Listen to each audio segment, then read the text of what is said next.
The new record Alcaraz takes from Nadal, the fortune the Murcian tennis player moves. Nadal held the mark, thanks to Roland Garros 2017, but it now belongs to the world number one. Spain is a country with a great tennis tradition, but two names rise above the rest, Rafael Nadal and Carlos Alcaraz, master and disciple. The man from Monaco is the greatest athlete in the history of our country. He retired with 22 Grand Slams and countless feats that are hard to forget for sports lovers, especially those of the racket. An unmatched figure who has found the perfect heir to continue taking Spanish tennis to the very top. Carlos Alcaraz is the world number one and already has 6 Grand Slams. The latest came last September after decisively defeating his great generational rival, Jannik Sinner. The number of major titles at just 22 is astonishing, even more so when compared with the big three at his age. Nadal had 5, while Federer and Djokovic had only 1 each. The player from El Palmar is devouring records, and now he has achieved a new one, thanks to one of the titles mentioned above. This is Alcaraz's new record. Carlos Alcaraz's new record comes off the court, though thanks to what he achieved on it. The racket with which Alcaraz won his first Wimbledon title has been sold for $173,000, €149,000, the highest price ever paid for a tennis racket at auction, according to TMZ. Prestige Memorabilia was in charge of listing the item and verified that it was used on 10 occasions, including the unforgettable final against Novak Djokovic. The Murcian lifted his first trophy at the All England Tennis Club in an epic match against the Serbian. Alcaraz paid for his nerves and was overpowered 6-1 in the first set, but he recovered in a dramatic and pressure-filled tiebreak in the second and went on to win the fifth 6-4.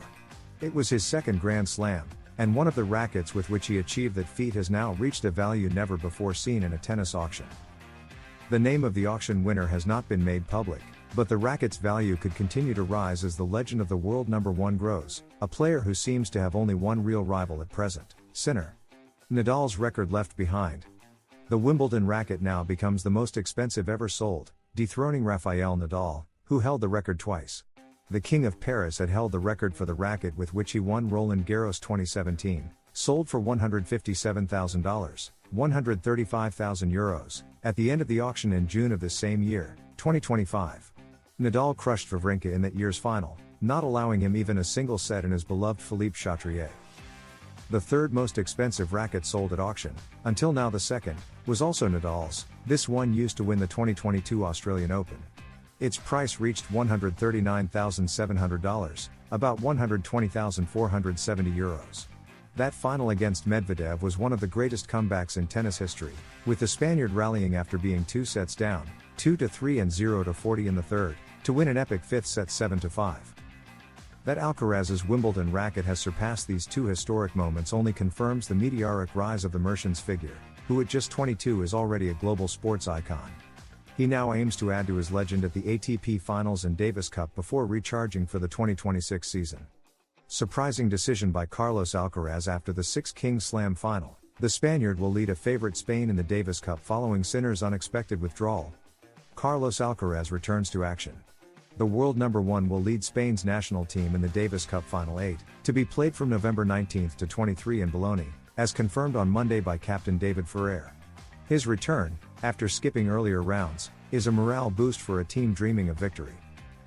But the real news of the day was not that, as it was somewhat expected. In a surprising twist, Jannik Sinner will not be with Italy for the event, a withdrawal that completely shakes up the competitive landscape. The hero of the past 2 editions, undefeated and decisive in both Italian triumphs, has decided to skip the competition due to physical issues and scheduling problems. This now positions Spain as one of the main title contenders, alongside Alexander Zverev's Germany, the world number 3. Carlos Alcaraz, absent in the ties against Switzerland and Denmark, arrives eager to prove himself after a season to remember, 8 titles, including 2 Grand Slams. Ferrer on Alcaraz. When asked about the national team, Ferrer was clear in highlighting the importance of Carlos Alcaraz, a differential player who defines much of Spain's chances, something that also happened during Rafa Nadal's era, when Ferrer himself was the second in command, a position he now has several options to fill. It's always good to have the best players, and having the world number one is a privilege for the captain and for the team, because whether you like it or not, he often guarantees you a point. As for the number 2 spot, he believes it's still up for grabs, since it depends on the player's physical condition. It's the end of the year, and some players arrive in better physical and mental shape than others, so that's what it will depend on. Playing in Italy doesn't have to be bad. Regarding playing in Italy after several years of hosting in Spain, where the home support was strongly felt, Ferrer doesn't think it will be an issue, especially in the quarterfinals, where Spain faces the Czech Republic. He expects the crowd to be neutral in that tie. Things could change if they face Italy, the host team, but he doesn't think it will affect them much. It's something the players have a lot of experience with, and as long as you're not playing against Italy, where the local team will have the fans behind them, it'll be quite neutral. He even sees the Carlos Alcaraz factor as something that could sway the crowd's perception. I think the public will support Spain more because of Carlos Alcaraz. It's no secret why we play these events. Jannik Sinner defends exhibition tournaments after winning the Six Kings Slam. Carlos Alcaraz's great advice to his little brother. Jaime, 14, explained that the six-time Grand Slam champion places great emphasis on off-court activities. While world number 1 Carlos Alcaraz continues to dominate the tour alongside Jannik Sinner, another Alcaraz is emerging. He is Jaime, Carlos's younger brother, just 14 years old, now in his formative stage as a tennis player. During a tournament, the young Murcian was asked about the advice his older brother usually gives him. Jaime explained that the six-time Grand Slam winner places great importance on what's done off the court. My brother Carlos doesn't give me much advice, but when he does, it's important. He says that what you do off the court matters too, he said. If you're in a tournament, you can't play football or do risky things, you could get injured and miss the event, he added. The Alcaraz surname continues to set the pace of Spanish tennis. At just 22, Carlos Alcaraz is already world number 1 and a six-time Grand Slam champion, but the story doesn't end with him. His younger brother Jaime Alcaraz, just 14, is beginning to write his own chapter, and his results are already causing excitement. European U14 champion and 5th in the world with the Spanish national team, the young Murcian combines talent, ambition, and maturity beyond his years. His coach, Ramon Abenza, is clear: Jaime will make headlines. The precocious talent of Jaime Alcaraz. Born on June 8, 2011, the same day as brother Carlos won Roland Garros, Jaime Alcaraz has grown up surrounded by inspiration and hard work.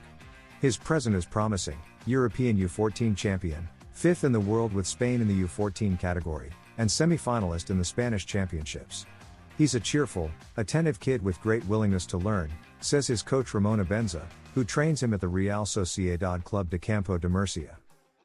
Jaime already competes with the best of his age internationally, standing out for his natural backhand and ambition. However, Abenza preaches patience: there is only one Carlos. Jaime must enjoy tennis and follow his own path. That philosophy is shared by his father, Carlos Alcaraz Gonzalez, coach and director of the Carlos Alcaraz Academy, who once admitted that the younger son had a better backhand than his brother at the same age. The young player doesn't seem intimidated by comparisons. He enjoys, competes, and learns, knowing that talent alone isn't enough without effort. He has the desire to make it, but also the patience to do it step by step, says Abenza. The Alcaraz legacy and the rise of Murcian tennis. The Alcaraz phenomenon has transformed Spanish tennis, and especially that of Murcia. It's been great for all of us. Thanks to him, many schools have grown and the overall level has improved, says Abenza. At the Real Sociedad Club de Campo, where Carlos took his first swings, the world number 1's influence remains strong. His joy, intensity, and work ethic have become a model for new generations. Abenza knows it well: we saw Carlitos grow up here, and his training habits inspire us. Jaime and other kids see him as a role model, but without obsessing over matching him. In that environment, the younger Alcaraz develops surrounded by support, demand, and admiration, learning from his brother without living in his shadow. The region of Murcia, traditionally linked to sport, is living a golden moment in tennis. Local academies have strengthened, and more young talents are emerging. We have boys and girls making progress nationally and internationally. We need patience, but the future is bright, adds the coach.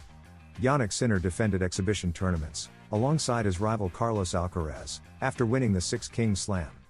The Italian, current world number 2, defended the importance of holding exhibition tournaments featuring the best players on tour after receiving a lucrative prize for retaining the trophy.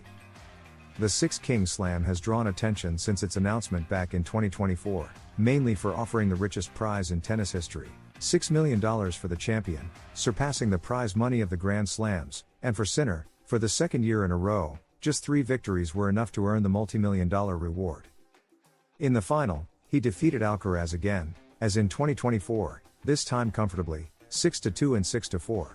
The exhibition featured a luxury lineup of stars such as Novak Djokovic, Taylor Fritz, Alexander Zverev, and Stefanos Tsitsipas.